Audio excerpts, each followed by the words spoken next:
Imagine uma cidade nascendo em plena poeira do deserto. Casas improvisadas de madeira, salões cheios de fumaça e o tilintar constante de copos de uísque. Homens rudes, vindos de todos os cantos do mundo, buscavam fortuna em minas de ouro, na construção de ferrovias ou como pistoleiros. Mas havia algo em comum entre eles: a solidão. E foi justamente para preencher esse vazio que surgiram as mulheres que ofereciam mais do que companhia. Elas trabalhavam no que chamamos hoje de entretenimento adulto e se tornaram parte essencial da vida no Velho Oeste. Hollywood nos mostrou essas figuras como dançarinas glamorosas de vestidos vermelhos e penas na cabeça, mas a realidade era muito mais dura, perigosa e surpreendente do que os filmes costumam revelar. As cidades do Oeste nasciam praticamente da noite para o dia. O ouro, a prata e a construção de ferrovias atraíam milhares de homens em busca de fortuna. Porém, em muitas localidades, a proporção chegava a ser de 20 homens para cada mulher. Isso criava uma necessidade não só de trabalho doméstico ou de famílias, mas também de lazer, afeto e companhia. A sociedade daquela época não oferecia muitas opções para mulheres sozinhas. Muitas eram imigrantes que chegaram sem apoio, viúvas de guerras, órfãs ou abandonadas. Sem acesso à educação e a profissões mais respeitadas, os salões se tornaram uma das poucas portas abertas. A demanda era tão grande que a prostituição, embora ilegal em muitos estados, era amplamente tolerada. Em alguns lugares, chegou a ser regulamentada informalmente, com taxas pagas às autoridades locais. Esse paradoxo mostra como o entretenimento adulto não era apenas um detalhe, mas uma engrenagem essencial na formação dessas comunidades. O primeiro passo para muitas mulheres era trabalhar como salon girls. Elas dançavam, bebiam com os clientes e recebiam comissão pelo que conseguiam vender. Mas a linha entre diversão e intimidade era tênue. Aos poucos, aquelas que conseguiam acumular dinheiro ou conquistar clientes mais ricos passavam a abrir seus próprios negócios. Foi o caso de Fanny Porter, em San Antônio, que ficou famosa por manter um bordel de luxo frequentado por foras da lei lendários. Mattie Silks, em Denver, chegou a controlar vários estabelecimentos, investindo em imóveis e acumulando fortuna. Essas madames criaram verdadeiros impérios e se tornaram influentes nas cidades onde atuavam. Elas impunham regras, higiene era obrigatória, a aparência devia ser impecável e a conduta das funcionárias, controlada. Em muitos casos, também ajudavam outras mulheres em situação de vulnerabilidade, ainda que isso não eliminasse a dureza do ofício. De marginalizadas, essas madames se transformaram em figuras de poder, algumas respeitadas até por políticos locais. Os bordéis do Velho Oeste não eram todos iguais.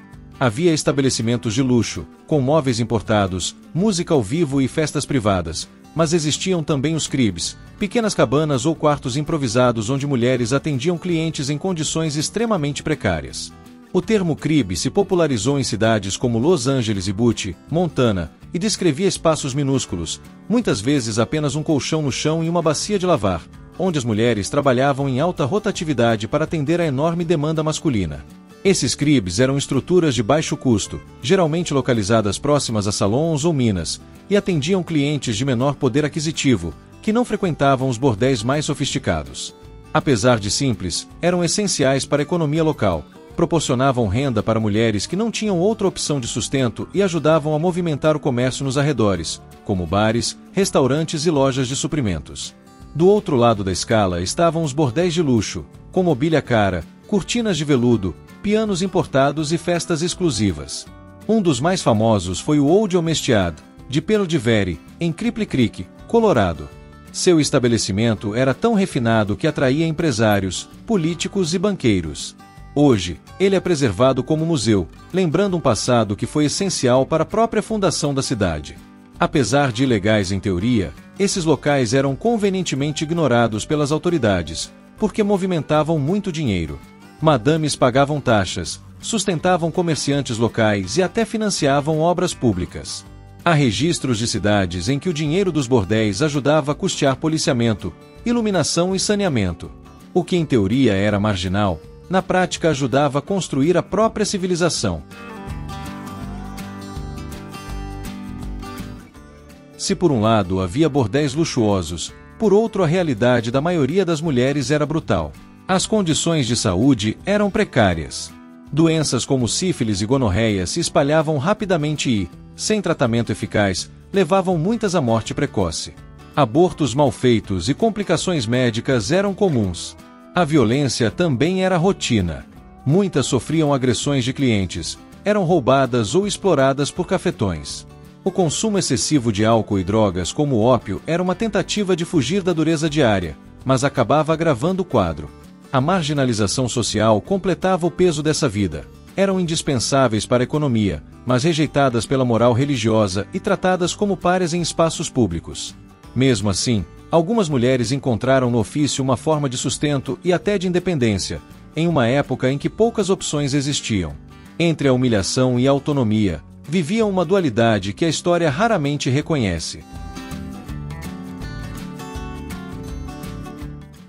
Alguns nomes atravessaram o tempo. Dora Dufran, considerada a primeira madame de Deadwood, tornou-se célebre por sua habilidade em administrar negócios e chegou a empregar ninguém menos que Calamity Jane.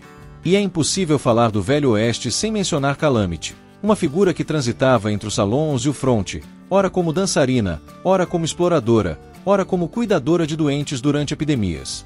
Sua vida mostra como essas mulheres não cabiam em rótulos fáceis. Outra personagem notável foi Big Nose Kate, companheira de Doc Holliday, que além de ter trabalhado em bordéis, participou ativamente dos eventos que levaram ao lendário tiroteio de OK Corral. Sua história mistura romance, crime e sobrevivência, mostrando como as mulheres do Oeste estavam tão ligadas à ação quanto os homens. Esses exemplos ajudam a desfazer a ideia de que elas eram apenas figurantes na história. Muitas foram protagonistas de suas próprias trajetórias, marcando de forma definitiva a memória do Velho Oeste.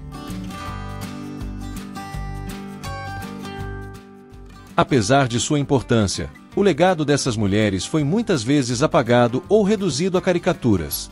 Em registros oficiais, aparecem como trabalhadoras desonestas ou simplesmente são ignoradas. Mas os historiadores modernos reconhecem que elas tiveram um papel econômico fundamental. Sem elas, muitas cidades teriam entrado em colapso por falta de serviços, lazer e até recursos financeiros.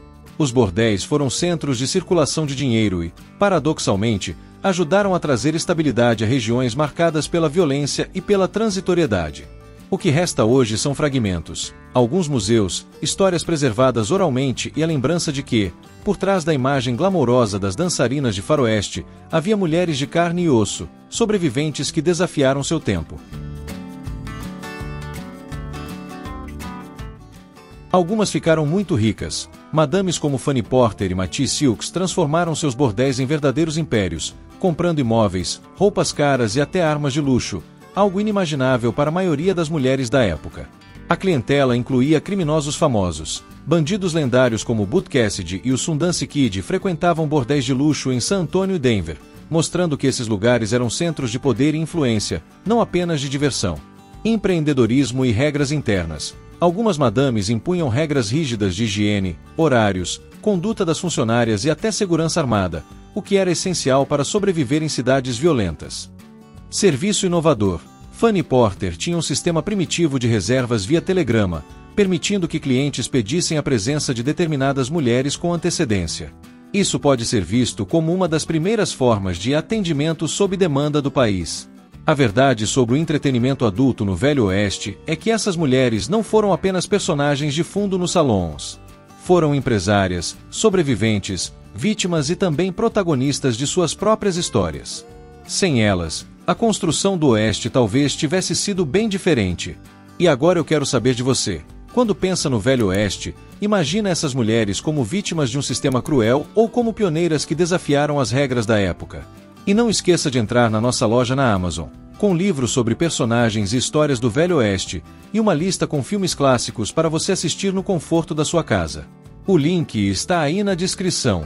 Você também pode ter 30 dias grátis na Amazon Prime Video, para ver esses filmes clássicos de faroeste e outros gêneros sem precisar comprá-los ou alugá-los separadamente, é só conferir os links. Te espero em um próximo vídeo aqui do canal. Até já!